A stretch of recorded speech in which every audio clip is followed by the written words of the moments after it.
हमने कल की क्लास में स्टार्ट किया था अपना payment of duty, payment of custom duty in special circumstances. वहाँ पे हमने सेक्शन 13 पिलफ्रेज के बारे में बात की और सेक्शन 23 गुड्स लॉस्ट और डिस्ट्रॉयड के बारे में बात की और गोल्डन रूल वही, जो मिला जैसा मिला जितना मिला। उसके बाद हमने सेक्शन 22 के बारे में कल बात की कि भाई अगर आपके गुड्स डैमेज हो जाएंगे या डिटोरिएट हो जाएंगे, ठीक है, अनलोडिंग के पहले या अनलोडिंग के दौरान या अनलोडिंग के बाद कस्टम एरिया या वेयर हाउस में, तो आपको ड्यूटी देनी पड़ेगी डैमेज्ड गुड्स की वैल्यू पे या डिटोरिएटेड गुड्स की वैल्यू पे, क्योंकि गोल्डन रूल तो वही है, जो मिला जैसा मिला जितना मिला।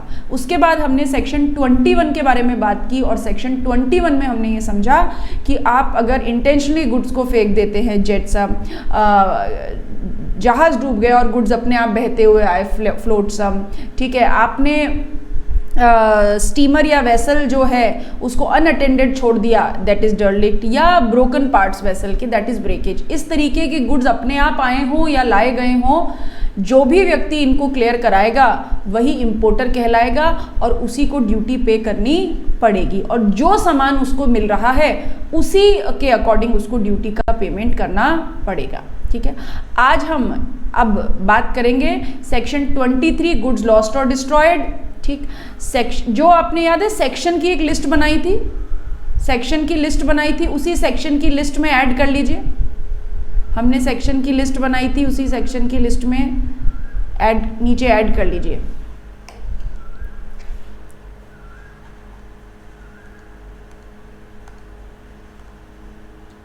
फिर जैसे हम खत्म करते जाएंगे फिर हम इनकी सीक्वेंसिंग कर लेंगे। सेक्शन 13 लिख लीजिए,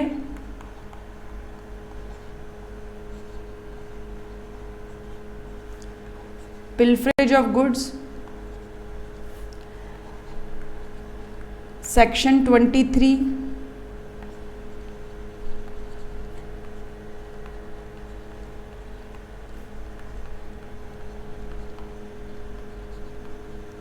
गुड्स लॉस्ट और destroyed. Section 22 duty on goods damaged और deteriorated.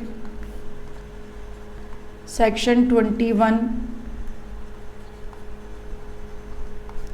जेटसम, flotsam,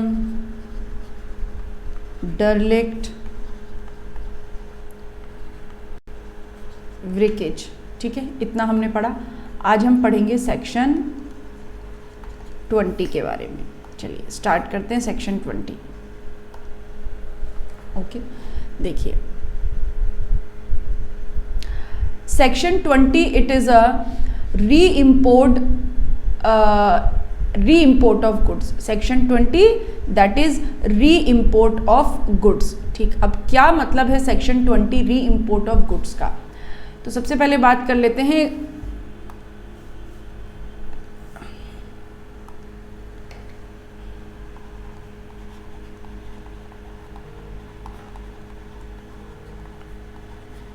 re import of goods. ठीक,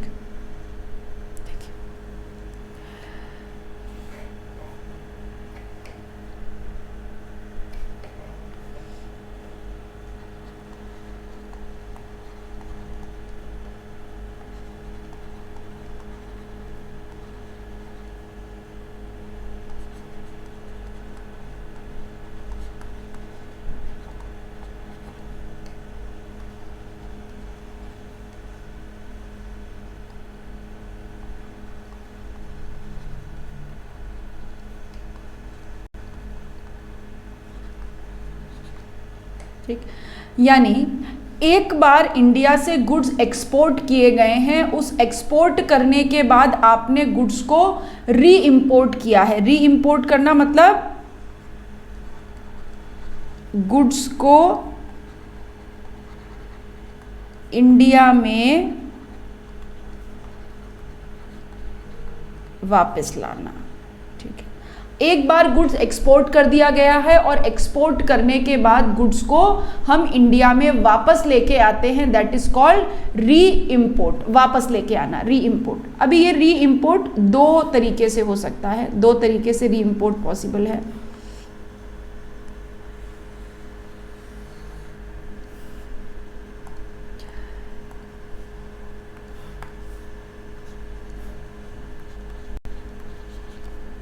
by way of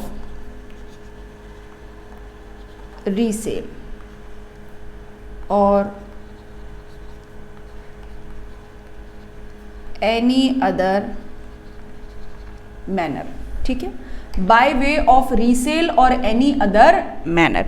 जब मैं कहती हूँ bye way of resale, right, जब मैं कहती हूँ बाय वे ऑफ रीसेल, इसका मतलब क्या?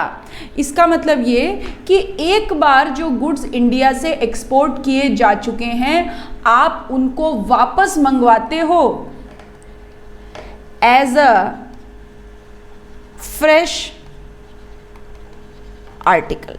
आप मतलब आपने देखिए एक बार गुड्स एक्सपोर्ट कर दिया, यानी आपने एक गुड्स आउट ऑफ इंडिया बेच दिया, आप उस गुड्स को वापस खरीदना चाहते हो, this is called by way of resale. Bye way of resale मतलब सामने वाला व्यक्ति आपको वो गुड्स वापस बेचेगा। जैसे फॉर एग्जांपल मान लीजिए मेरे पास एक टीवी है, मैंने वो टीवी आपको बेच दिया, उसके बाद मुझे लगता है नहीं नहीं वो पुराना टीवी बहुत अच्छा था, उससे मेरी यादें जुड़ी हुई है, मैं आपके पास वापस जाऊंगी और बोलूंगी मुझे वो टीवी वापस दे दो। आप दे दोगे क्या?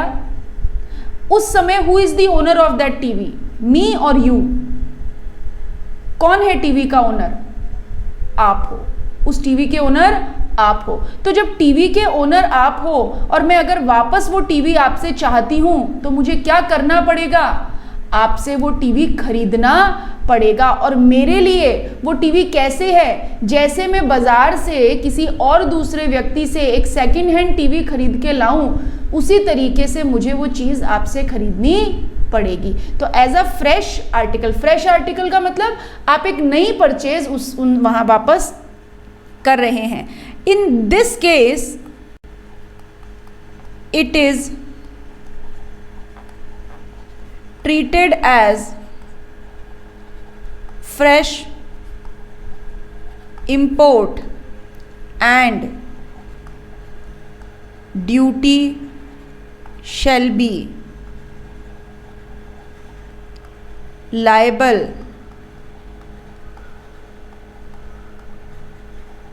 accordingly।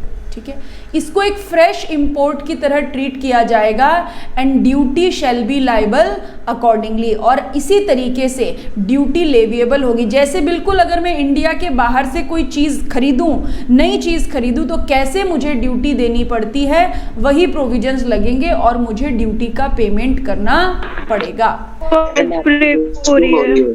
वॉइस ब्रेक हो रही है, एक सेकेंड रुकिए।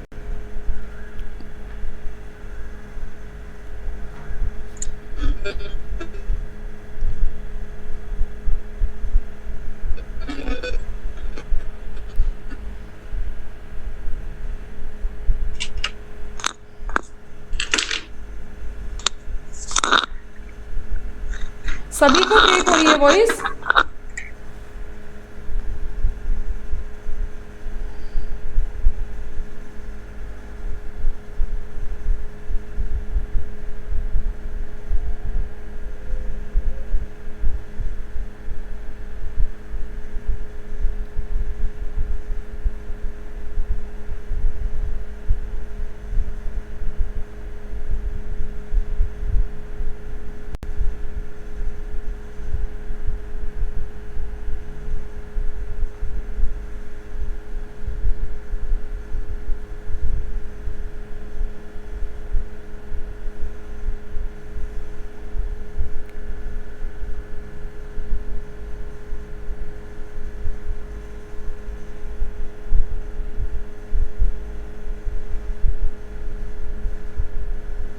नाउ ओके, अभी आ रही है आवाज? वॉइस प्रॉपर है अभी? Yes ma'am. Okay. Yes ma'am. तो मैंने आपको क्या बोला कि आप अगर कोई भी चीज़ एक बार इंडिया से एक्सपोर्ट कर दें और वापस आप उस चीज़ को री इम्पोर्ट करें, ठीक है, बाय वे ऑफ रीसेल, मतलब आप क्या करना चाहते हैं, आपकी इंटेंशन क्या है, आप उस सामान को वापस खरीदना चाहते हैं, ठीक है, तो आपको ऐसे इंपोर्ट मानना पड़ेगा जैसे कि आपने कोई नई चीज़ इंडिया से मंगाई है, इंडिया में मंगाई है, और अकॉर्डिंगली आपको ड्यूटी का पेमेंट करना पड़ेगा। मतलब जैसे नॉर्मल इंपोर्ट पे ड्यूटी लगती वैसे ड्यूटी लगेगी। इस बात में किसी को कोई डाउट है तो बताइए। ये जो अभी हमने समझा इसमें किसी को कोई कंफ्यूजन है तो बात कीजिए। No ma'am. ठीक है। No ma'am.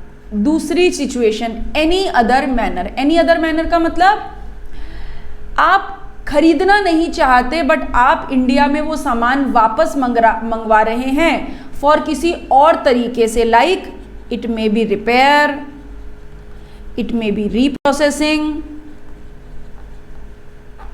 It may be rejection etcetera, ठीक है। यानी अब यहाँ पे आप उस चीज़ को खरीदना नहीं चाहते, आपको वो एक्सपोर्ट किया हुआ गुड्स इंडिया में मंगवाना पड़ा वापस, क्योंकि आप रिपेयर करना चाहते हैं, आप रीप्रोसेसिंग करना चाहते हैं, आपका गुड्स रिजेक्ट हो गया। तो क्या इसे फ्रेश इंपोर्ट की तरह ट्रीट करें? क्या यहाँ पे आपको वो सामान खरीदना, ये आपका इंटेंशन है क्या? नहीं, हम सामान खरीदना नहीं चाहते, ठीक है। तो यहाँ पर हमारे लिए क्या होंगे?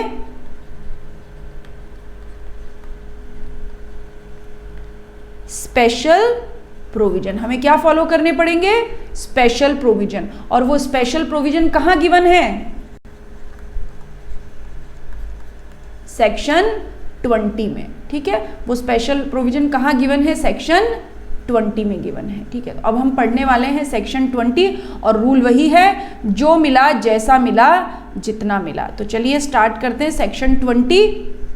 देखिए क्या लिखा है, गुड्स एक्सपोर्ट। मैम एक बार शो कर दो। हाँ, एक सेकेंड।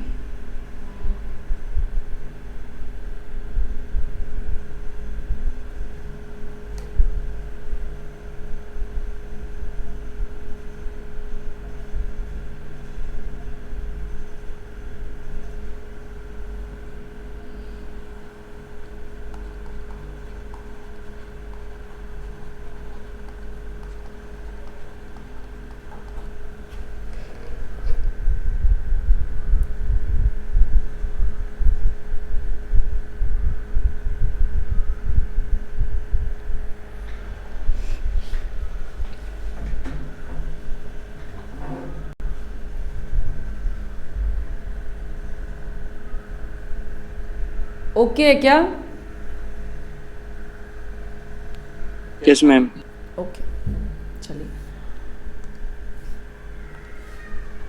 तो देखिए क्या है, सेक्शन 20 कहता है गुड्स एक्सपोर्टेड फ्रॉम इंडिया, जो गुड्स इंडिया से एक्सपोर्ट किए जा चुके हैं, these are brought back to India, वो इंडिया में वापस लेकर आए जाएंगे बाय वे ऑफ रीसेल। अगर आप उनको बिल्कुल नए तरीके से खरीद के लेके आना चाहते हो तो इनको आप कैसे मानोगे? At par with other imported goods, और आपको ड्यूटी पे करनी पड़ेगी जैसे आप एक नॉर्मल इम्पोर्ट पे ड्यूटी पे करते, but other than bye way of resale. आप उसे खरीद के वापस नहीं लाना चाहते, आप कोई और पर्पस के लिए लेके आना चाहते हो, तो not treated as imported goods. फिर उस केस में हम इसे इम्पोर्टेड गुड्स की तरह ट्रीट नहीं करेंगे, ठीक है। अभी आप क्या करो, इसमें ये जो नीचे लाइन लिखी हुई है इसको काट दो यहाँ पे।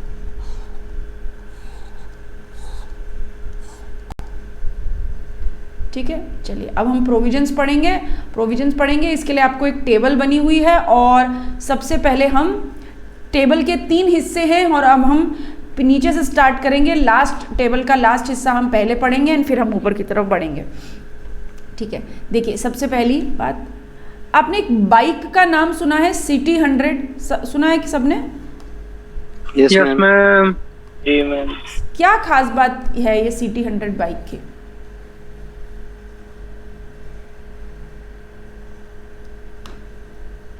मैम एवरेज अच्छा देती है वो। हाँ? एवरेज अच्छा देती है मैम। हाँ, एवरेज अच्छा देती है और बिल्कुल सस्ती सुंदर टिकाऊ बाइक है ये। ठीक, अभी CT100 इंडिया में मैन्युफैक्चरिंग होती है और जो हमारे जो चोर भाई लोग होते हैं वो ज़्यादा इस बाइक को यूज़ करते हैं। तो एग्जाम्पल, गवर्नमेंट ने इस बाइक की सेल इंडिया में बैन कर दी है कि आप इसे इंडिया में नहीं बेचोगे। अगर आपको CT100 बाइक करनी है तो कंपनी केवल इसको क्या कर सकती है, एक्सपोर्ट कर सकती है। CT100 बाइक को कंपनी क्या कर सकती है, एक्सपोर्ट कर सकती है। ठीक है, एक्सपोर्ट कर सकती है। अब आपने कभी ये सुना है कि जैसे मान लीजिए कंपनी कभी कभी क्या करती है, गाड़ियां, जैसे मारुति कंपनी ने गाड़ी बेच दी, फिर उस गाड़ी के किसी इंजन में कोई टेक्निकल एरर आ जाती है तो कंपनी सारा का सारा लॉट अपने कस्टमर से वापस मंगवाती है और उसे रिपेयर करती है। ऐसा हो सकता है ना? Yes ma'am. तो कंपनी ने CT100 बाइक का एक कंसाइनमेंट एक्सपोर्ट किया, एक्सपोर्टेड। ठीक है, एक्सपोर्ट करने के बाद, और कंडीशन क्या थी, मतलब गुड्स मैन्युफैक्चर्ड इन इंडिया। ये कहाँ मैन्युफैक्चर हुई थी, इंडिया में। और इंडिया में मैन्युफैक्चर करने के बाद हमने क्या किया, इसका एक्सपोर्ट कर दिया। और एक्सपोर्ट करने के बाद अब हम क्या चाहते हैं, हम चाहते हैं री इम्पोर्टेशन ऑफ सच गुड्स। हम क्या चाहते हैं, हम री इम्पोर्टेशन चाहते हैं, हम गुड्स का री इम्पोर्टेशन चाहते हैं। हम गुड्स का री इम्पोर्टेशन क्यों चाहते हैं, हमें क्या करना है,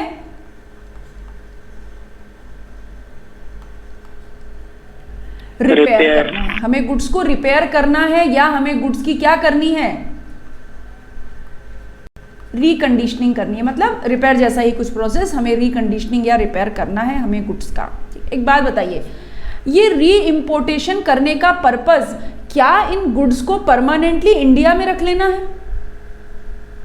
no ma'am. No ma'am. India में इंडिया में नहीं रखना है। ठीक है, हम क्या चाहते हैं, हम इन गुड्स को री इम्पोर्ट करें, इनकी रिपेयर रिकंडीशनिंग करें और वापस टाटा बाय बाय, वापस इनको जहां से आए थे वहीं भेज दें। ठीक है, अब एक बात बताइए, जब गुड्स इंडिया में मैन्युफैक्चर होके एक्सपोर्ट हुए थे तब क्या कस्टम ड्यूटी लगी थी क्या? जब गुड्स मैन्युफैक्चर्ड होके एक्सपोर्ट हुए थे तब क्या कस्टम ड्यूटी का पेमेंट हुआ होगा क्या? Yes ma'am. Yes ma'am. मैंने तो आपको बताया था ना, 99% एक्सपोर्ट्स पे ड्यूटी नहीं लगती है। अगर मैम स्पेसिफाइड हो तो लग सकती है। हाँ, तो ये तो कोई स्पेसिफाइड गुड्स नहीं है।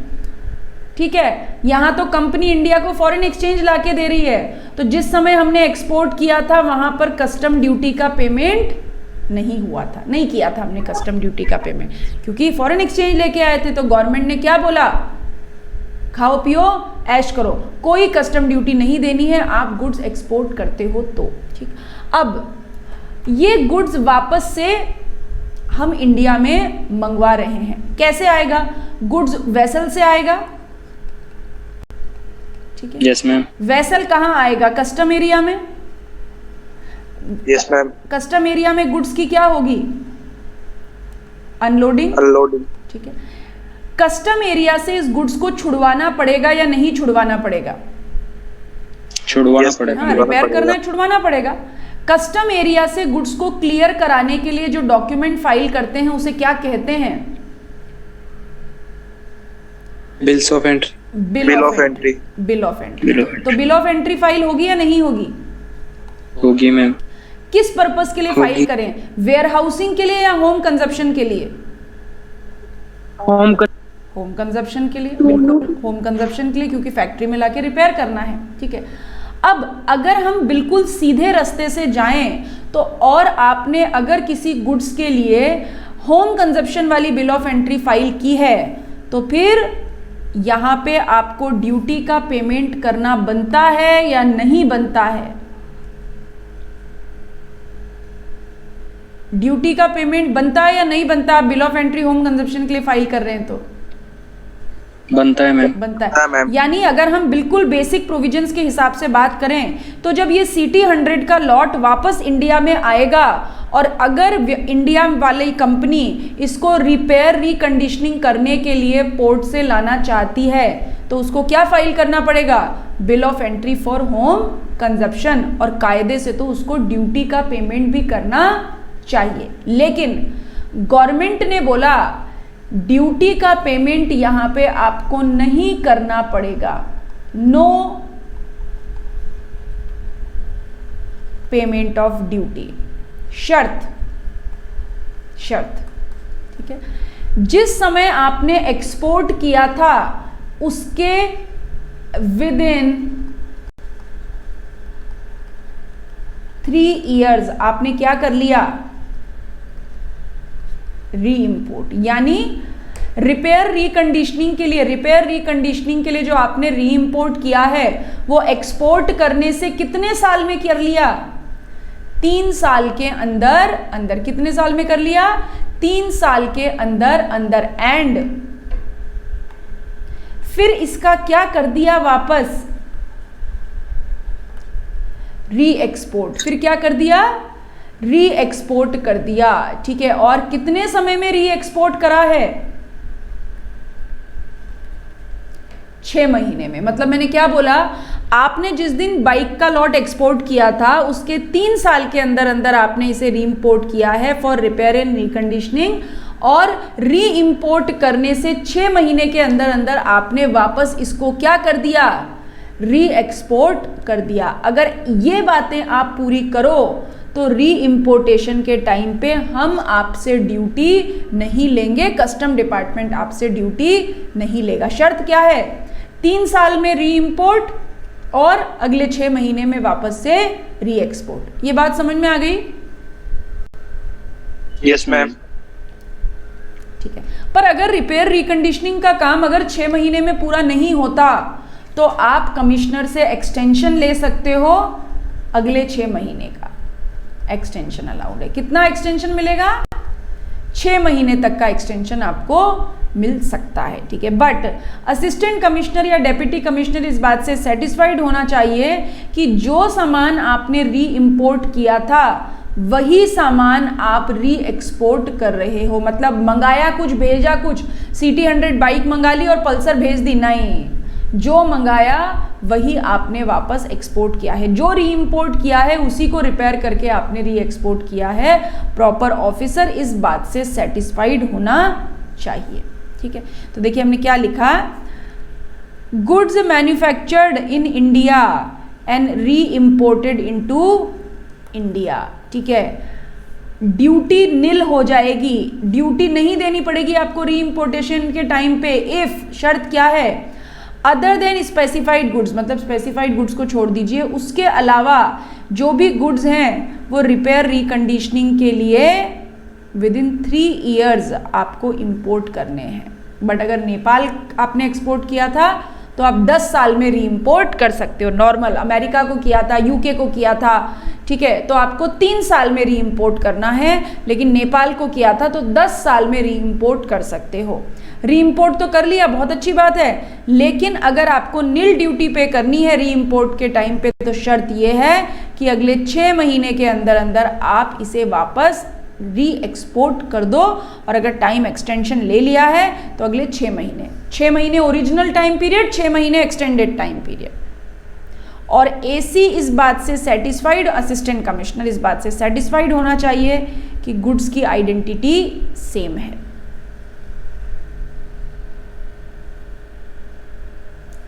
इस बात में किसी को कोई डाउट है तो बोलिए।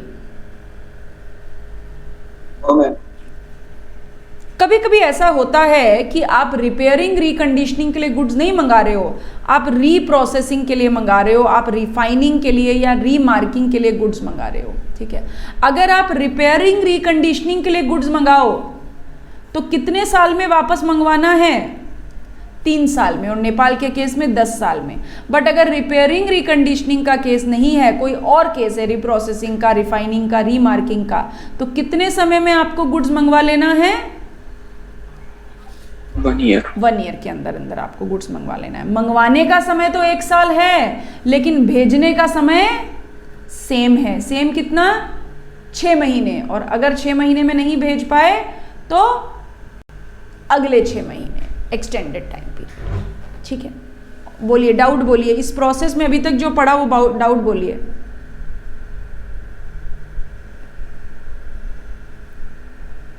कुछ कंफ्यूजन? No ma'am. ठीक है, तो लॉजिक क्या है? जो मिला, जैसा मिला, जितना मिला। अब यहाँ पे कुछ मिला ही नहीं है। बोले हम कोई गुड्स मंगवा थोड़ी रहे हैं, री इम्पोर्ट तो कर ही नहीं रहे, हम तो क्यों री इम्पोर्ट कर रहे हैं?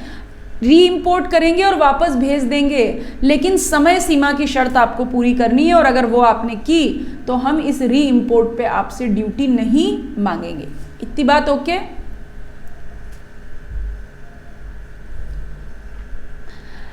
Yes, ma'am. In case of B above, in case of B above मतलब जब आप रीप्रोसेसिंग, रिफाइनिंग या रीमार्किंग के लिए कोई इंपोर्ट करते हैं 1 साल के अंदर अंदर, और any loss of such imported goods noticed during such operation, और जब आप रीप्रोसेसिंग कर रहे हैं तो कुछ अगर लॉस हो जाता है इन सेंस, जब रीप्रोसेसिंग करते हैं तो कुछ प्रोसेस लॉस तो होगा ही होगा। Such loss shall be exempted from the whole of the custom duty subject to satisfaction of ACDC। मतलब देखिए, हमने क्या बोला, इंटेंशन क्या है ड्यूटी न लेने का? जो आपने री इम्पोर्ट किया है उसे वापस से री एक्सपोर्ट कर दीजिए। लेकिन आपने री इम्पोर्ट किया और प्रोसेसिंग के दौरान अगर कोई लॉस हो गया, कोई प्रोसेस लॉस हो गया, तो क्या उतना सामान आप वापस से री एक्सपोर्ट कर पाओगे? क्या नो मैम. नहीं कर पाओगे। लेकिन फिर भी गवर्नमेंट ने क्या बोला, अगर प्रोसेस के दौरान कुछ लॉस होता है तो चलेगा, लेकिन असिस्टेंट कमिश्नर या डेप्यूटी कमिश्नर इस बात से सेटिस्फाइड होना चाहिए कि आप कोई गोलमाल नहीं कर रहे हो। ठीक है, एक बार ये पढ़ के देख लीजिए, कोई डाउट है तो पूछिए।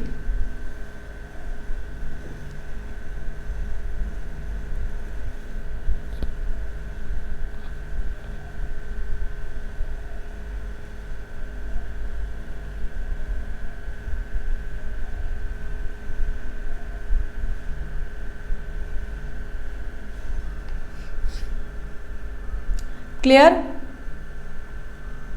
Yes ma'am. ठीक है, नाउ अगली बात, प्रोसेस का अगला हिस्सा हम पढ़ेंगे, ये टेबल का दूसरा पॉइंट।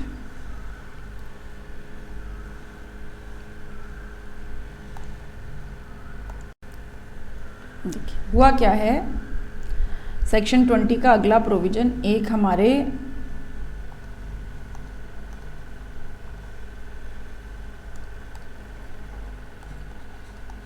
मिस्टर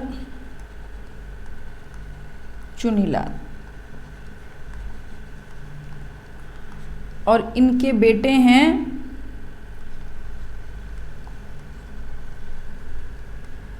मिस्टर चुन्नीलाल जी। बड़ी प्रोमिनेंट पर्सनालिटी हैं, इनका समाज में बड़ा नाम है, बड़े पैसे हैं इनके पास, बड़ा ऊंचा ओहदा रखते हैं अपने समाज में, अपनी सोसाइटी में, अपनी कम्युनिटी में। लेकिन ये मिस्टर चुन्नू जो हैं वो बड़े नालायक हैं, न पढ़ते हैं न लिखते हैं। ठीक है, पूरे दिन मस्ती करते रहते हैं, और चुन्नीलाल जी को मिस्टर चुन्नू से कुछ भी उम्मीद नहीं है। पर ये चुन्नीलाल जी के इकलौते सुपुत्र हैं। तो बताइए चुन्नीलाल जी क्या चाहेंगे, बेटा नालायक रहे या किसी न किसी तरीके से लायक बन जाए? क्या चाहेंगे? लायक बन जाए। हाँ, लायक बन किसी जाए, न किसी तरीके से लायक बन जाए। ठीक है, तो मिस्टर चुन्नीलाल जी ने चुन्नू को क्या कर दिया?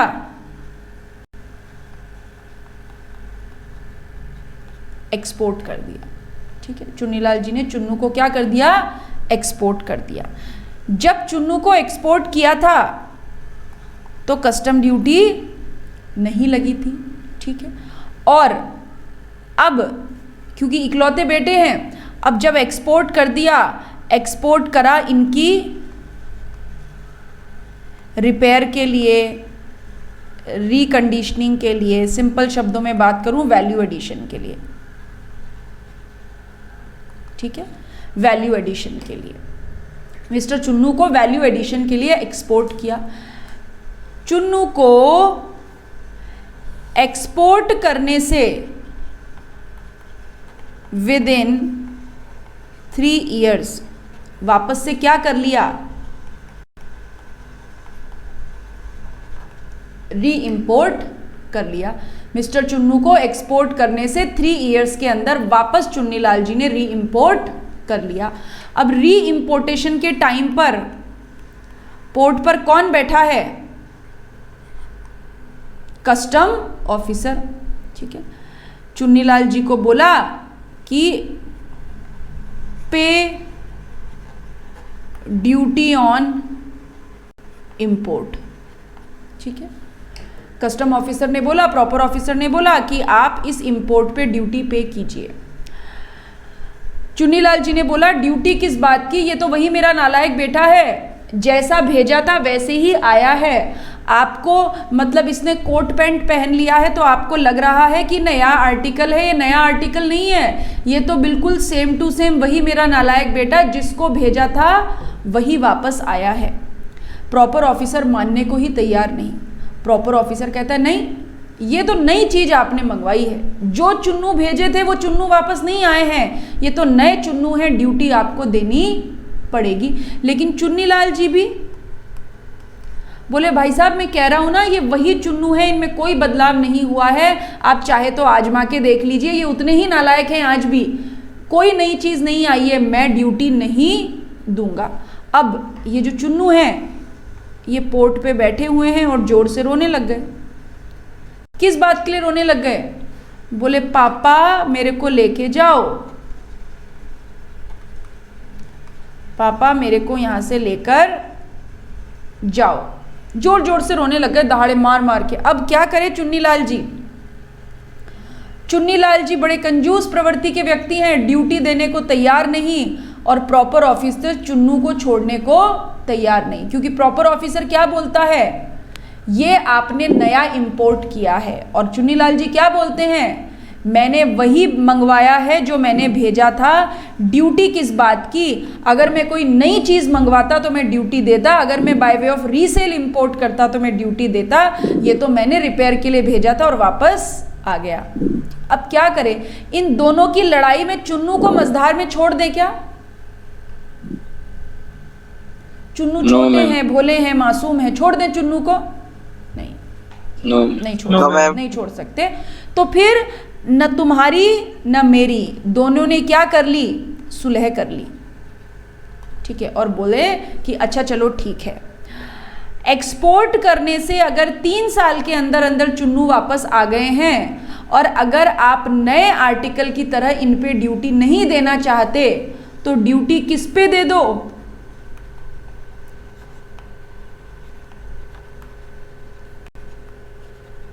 वैल्यू एडिशन पे। वैल्यू एडिशन का मतलब जितने रुपए की वैल्यू इनहेंस हुई है चुन्नू में, मान लीजिए चुन्नू की वैल्यू पहले 5 लाख रुपए की थी, अभी चुन्नू की वैल्यू 8 लाख रुपए हो गई। क्यों हो गई 8 लाख रुपए, क्योंकि ये अब्रॉड गए थे और वैल्यू एडिशन करा के वापस आए हैं। तो प्रॉपर ऑफिसर क्या बोलता है, चलो ना मेरी ना तुम्हारी, तुम पूरे 8 लाख पे ड्यूटी नहीं देना चाहते तो वैल्यू एडिशन पे दे दो, मतलब जितने रुपए की वैल्यू गुड्स में इनहेंस हुई है उतने रुपए की वैल्यू पे आप ड्यूटी दे दो। चुन्नीलाल जी बोले डन, क्योंकि बेटा रो रहा था बहुत जोर जोर से, उसको लेके तो जाना था ना घर। तो चुन्नीलाल जी एग्री हो गए। किस बात पे एग्री हो गए, कि अगर एक्सपोर्ट करने से 3 साल के अंदर अंदर गुड्स वापस री इंपोर्ट हुआ है तो फ्रेश आर्टिकल की तरह ड्यूटी नहीं देनी, ड्यूटी किस पे देनी है, वैल्यू एडिशन पे ड्यूटी देनी है। ठीक है, ये बात समझ में आ गई सबको। अब मैं आपको प्रोविजन पढ़ाती हूँ, उसमें कोई कंफ्यूजन हो तो मुझे वापस पूछिएगा। देखिए क्या लिखा है, गुड्स, इंडिया से कोई गुड्स एक्सपोर्ट हुए थे, ठीक है,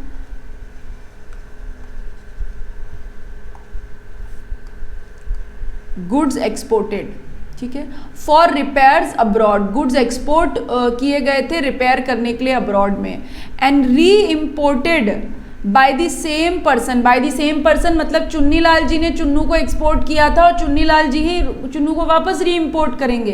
कितने समय में, 3 साल के अंदर अंदर विदाउट बीइंग रीमैन्युफैक्चर्ड और रीप्रोसेस, मतलब कोई नया आर्टिकल वापस नहीं आना चाहिए, जो भेजा था वही वापस आ रहा है, कोई रीमैन्युफैक्चरिंग रीप्रोसेसिंग नहीं हुई है। 3 साल में मंगाना है, अगर टाइम पीरियड को एक्सटेंड करें तो ये टाइम पीरियड बढ़ के 5 साल तक हो सकता है। ठीक है, ड्यूटी कितने पे देनी पड़ेगी? On a value, duty value पे देनी पड़ेगी। कितनी वैल्यू पे? Fair cost of repair carried out including cost of material used in repairs, मतलब वैल्यू एडिशन में जितना खर्चा हुआ है, जो मटेरियल लगा है, जो रिपेयर कॉस्ट लगी है, वो चाहे वो एक्चुअली में इनकर हुई हो या नहीं हुई हो। बताइए। अच्छा, चुन्नीलाल जी क्या कहेंगे? बोले चुन्नू की वैल्यू 5 लाख से 5,50,000 हुई है बस, तो ऐसा करो, चलो 50,000 पे ड्यूटी ले लो। लेकिन प्रॉपर ऑफिसर कहेगा नहीं नहीं, चुन्नू की वैल्यू अब 5 लाख से 8 लाख हो गई है, तो प्रॉपर ऑफिसर ड्यूटी कितनी वैल्यू पे मांग रहा है? 3 लाख पे। 3 लाख पे। लेकिन चुन्नीलाल जी कितने पे देना चाहते हैं? 50,000 पे। ठीक है, तो फिर ये झंझट तो हमेशा इंपोर्टर और प्रॉपर ऑफिसर के बीच में रहेगा। तो प्रॉपर ऑफिसर ने बोला मेरे हिसाब से जितनी वैल्यू इनकर हुई है, रिपेयर की कॉस्ट, मटेरियल वगैरह लगा के, उतनी पे ड्यूटी देनी पड़ेगी, चाहे एक्चुअली में वो इनकर हुई हो या नहीं हुई हो। ठीक है, और insurance and freight both ways. मतलब क्या क्या जोड़ना है? वैल्यू एडिशन का मतलब क्या है? वैल्यू एडिशन का मतलब है रिपेयर की कॉस्ट, मटेरियल की कॉस्ट, इंश्योरेंस, फ्रेट। जाने में जो इंश्योरेंस फ्रेट लगा था और आने में जो इंश्योरेंस फ्रेट लगा है, सबको टोटल करना है और उस पे ड्यूटी का पेमेंट करना पड़ेगा। शर्त, जो चीज़ गई थी वही वापस आई है वैल्यू एडिशन के साथ। जैसे लकड़ी गई थी और चेयर बन के आई, तो ड्यूटी किस पे देनी है? वैल्यू एडिशन पे। मतलब चेयर बनाने के लिए जो मटेरियल लगा या प्रोसेस कॉस्ट हुई या लेबर लगी या खर्चे ओवरहेड लगे, उस पे ड्यूटी देनी है। ये सेकंड वाला पॉइंट पढ़िए और कोई डाउट है तो पूछिए।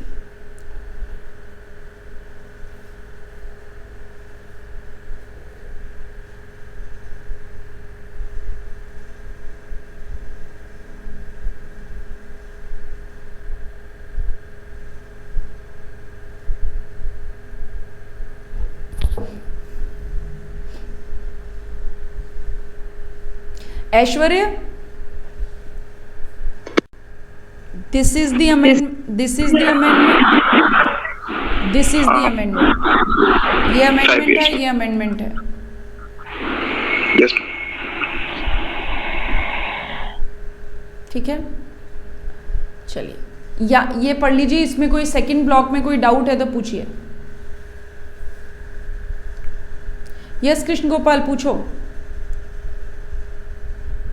मैम ये हमारे नोट्स के अंदर डीबी के लिखा हुआ है, इसका क्या मतलब है मैम? क्या आपके नोट्स में ये 5 साल नहीं लिखा होगा? इसे करिए, 5 साल करिए। ये बात नोट्स में नहीं होगी आपके। Yes ma'am. है ना, लिख लीजिए। और ये पैरा भी नोट्स में नहीं लिखा होगा, इसको भी लिख लीजिए। Okay ma'am. और मैम ऊपर वाले पैराग्राफ में डीबी के लिखा हुआ है मैम, कैपिटल लेटर्स में, इसका क्या मतलब है? कौन से वाले ऊपर पैराग्राफ में? फर्स्ट वाला पैराग्राफ जो है ना अपना, फिफ्थ, जिसमें आपने लिखा है 5 साल, इसी में। वाई मतलब ईयर। Yes ma'am. वाई मतलब ईयर, 5 ईयर। ठीक है। नहीं मैम, इसी के अंदर हमारे नोट्स के अंदर लिख रखा है डीबी के। डीबी के What does it mean? तो वो तो Yes, मैंने ma'am. पढ़ाया ही नहीं ना, उस पे क्यों जा रहे हो? वो मैंने पढ़ाया है क्या अभी? वो पैरा पढ़ाया है क्या मैंने मैम? आपको? वो हमारे साथ में है मैम। नहीं पढ़ाया मैम। अभी मैंने पढ़ाया ही नहीं ना कृष्ण गोपाल, तो उधर क्यों जंप लगा रहे हो?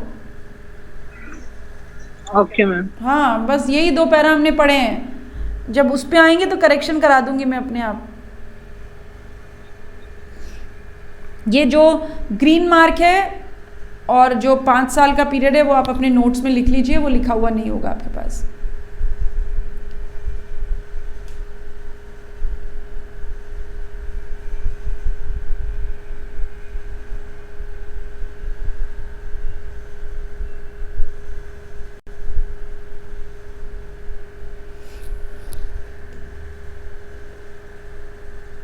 आगे बढ़े।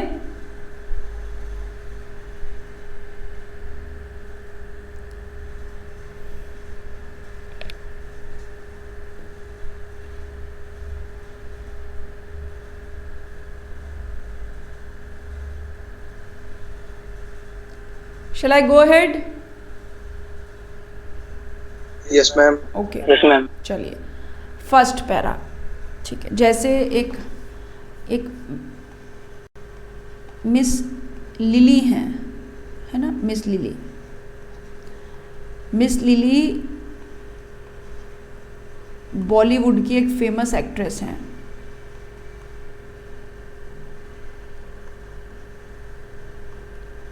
ठीक, और इन्होंने क्या किया,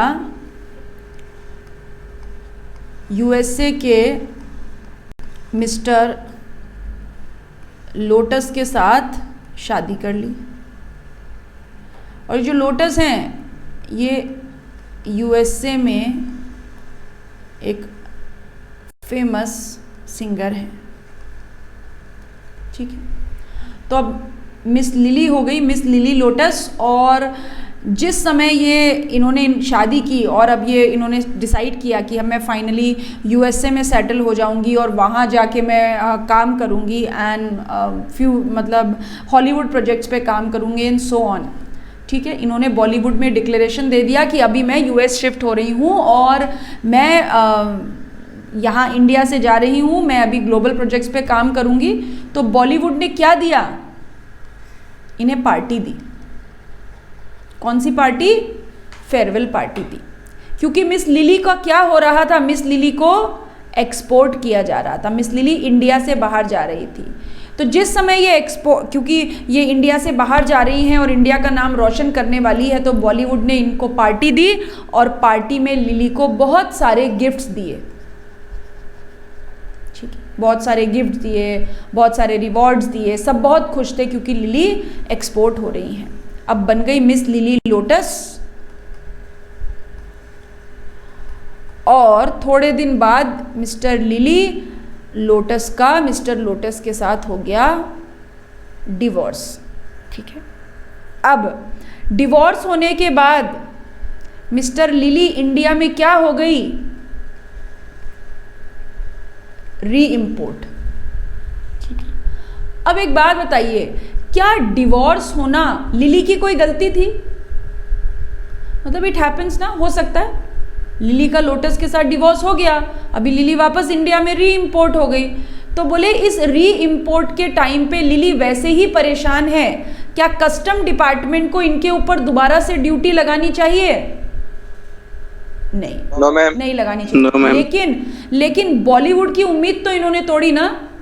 बॉलीवुड ने इनसे कितनी सारी एक्सपेक्टेशन की थी कि हम हमारा नाम रोशन करेंगी, ग्लोबल पर्सनैलिटी बन जाएंगी, फिर वहाँ जाके हमें भी हॉलीवुड में दोस्तों को काम दिला देंगी। लेकिन ये ऐसा कुछ नहीं कर पाई और इन्हें इंडिया में वापस आना पड़ा क्योंकि मिस्टर लोटस ने इनको क्या कर दिया, रिजेक्ट कर दिया।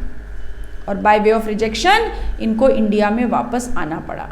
ठीक, तो बॉलीवुड ने कहा कि भाई तुमसे हम नई इंपोर्ट की तरह ड्यूटी तो नहीं ले रहे, लेकिन जो गिफ्ट्स हमने तुम्हें एक्सपोर्ट के समय पे दिए थे वो हमें वापस कर दो। जो भी तुम्हें हमने सामान दिया था कि तुम हमारा नाम रोशन करोगी जाके, वो तो तुमने नहीं किया, तो वो हमारे गिफ्ट्स, हमारे रिवॉर्ड्स, वो हमारे प्रेजेंट्स हमको वापस कर दो। मतलब ड्यूटी नहीं मांग रहे नई इंपोर्ट की तरह, बस जो फायदे दिए थे वो वापस ले रहे हैं। इसका मतलब क्या, goods exported under the claim of DBK. ठीक है, डीबीके क्या होता है, ड्यूटी ड्रॉबैक।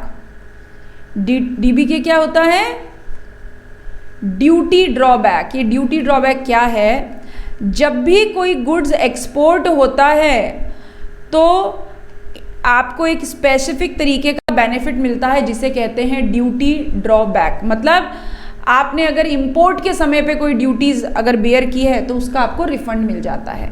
आपने एक्सपोर्ट के समय अगर कोई आईजीएसटी पे किया है तो उसका भी आपको रिफंड मिल जाता है। तो जब आप एक्सपोर्ट करते हैं तो गवर्नमेंट आप बहुत खुश होती है, आपको बहुत सारे बेनिफिट देती है।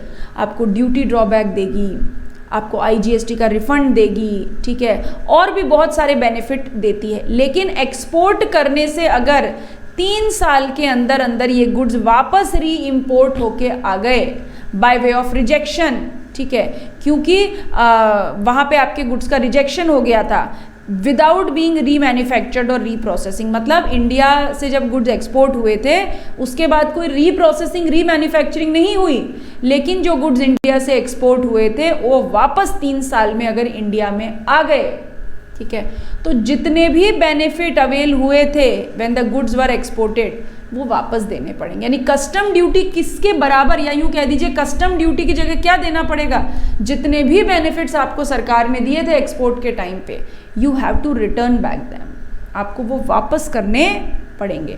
3 साल, केवल अगर 3 साल के बाद वापस आए, मतलब लिली लोटस अगर 3 साल के बाद वापस इंडिया में आई, ठीक है, तो फिर उनको पूरी कस्टम ड्यूटी देनी पड़ेगी एज अ फ्रेश इंपोर्ट। ये 3 साल का टाइम पीरियड बढ़ के 5 साल हो सकता है अगर एक्सटेंशन लिया जाए तो। एक बार पढ़ लीजिए। और आपके भी इस पैरा में कुछ चेंज होगा नोट्स में, तो जैसा आपको स्क्रीन पे दिख रहा है वैसा वैसे करेक्शन कर लीजिए। ऐश्वर्य, दिस इज ऑल्सो अमेंडमेंट।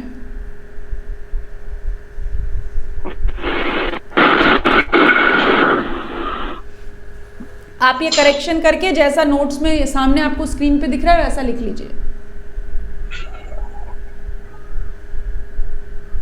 तो अगर 3 साल में वापस आ जाता है तो देना पड़ेगा ना? 3 साल में वापस आ जाता है तो केवल वो देना पड़ेगा जो गवर्नमेंट ने आपको बेनिफिट दिए थे। अगर 3 साल के बाद वापस आता है तो ये बेनिफिट तो वापस करने ही पड़ेंगे, साथ में कस्टम ड्यूटी भी देनी पड़ेगी अलग, फ्रेश आर्टिकल इंपोर्ट के जैसे। ओके ओके, ठीक है, और पूछिए।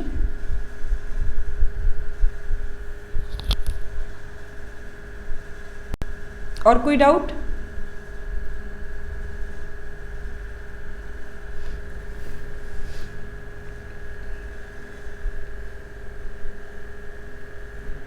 कुछ और पूछना चाहता है कोई?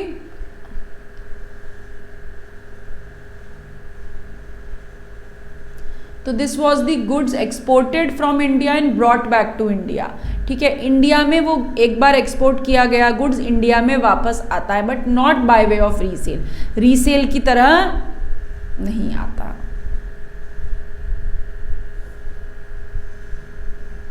तो this is import duty in special circumstances. विशेष परिस्थितियों में हम जब ड्यूटी देते हैं, विशेष परिस्थिति मतलब एक्सपोर्ट किया गुड्स, रिजेक्शन के कारण 3 साल में वापस आ गया, केवल वैल्यू एडिशन होके वापस आ गया। बट एक बात सेक्शन 20 में एक बात बड़ी इंपॉर्टेंट है। एक बात क्या इंपॉर्टेंट है? जो गया वही आया, मतलब विदाउट बीइंग रीमैन्युफैक्चरिंग, रीप्रोसेसिंग।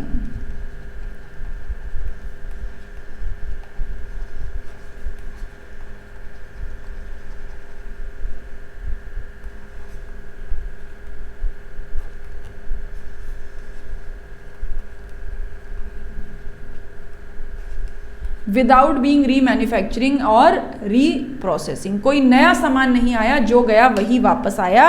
और विशेष परिस्थितियों में वापस आया तो हम आपसे ड्यूटी नहीं लेंगे, या लेंगे तो सोच समझ के लेंगे, जितना दिया उतना ले लेंगे, वैल्यू एडिशन पे ले लेंगे एंड सो ऑन, ठीक है। बस आज के लिए इतना।